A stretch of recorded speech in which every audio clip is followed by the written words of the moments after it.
કરજણ જૂના બજાર ખાતે આવેલ કરજણ સિવિલ કોર્ટ સંકુલમાં કરજણ વકીલ મંડળની સન 2024-25ની ચૂંટણી યોજાઈ હતી, જેમાં પ્રમુખ પદે મિનેશ એડવોકેટ ચૂંટાયા હતા।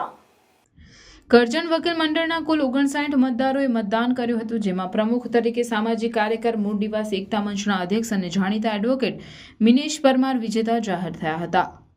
અને ઉપપ્રમુખ પદે હું રોનક પટેલ અને સેક્રેટરી પદે નટુભાઈ પરમાર અને કમિટી સભ્યોમાં અરવિંદભાઈ વસાવા, કનુભાઈ વસાવા, હર્ષદભાઈ પટેલ, મલિક ઇમરાનભાઈ દિલાવર, સમીર સિંધી ચૂંટાયા હતા। સમગ્ર ચૂંટણીની કામગીરી ચૂંટણી કમિશનર શ્રી હર્ષદ ચાવડા તથા મદદનીશ કમિશનર અરવિંદભાઈ પરમારે કામગીરી નિભાવી હતી। ગુજરાત બાર કાઉન્સિલ દ્વારા સમગ્ર ગુજરાતની અંદર તાલુકા જિલ્લા લેવલની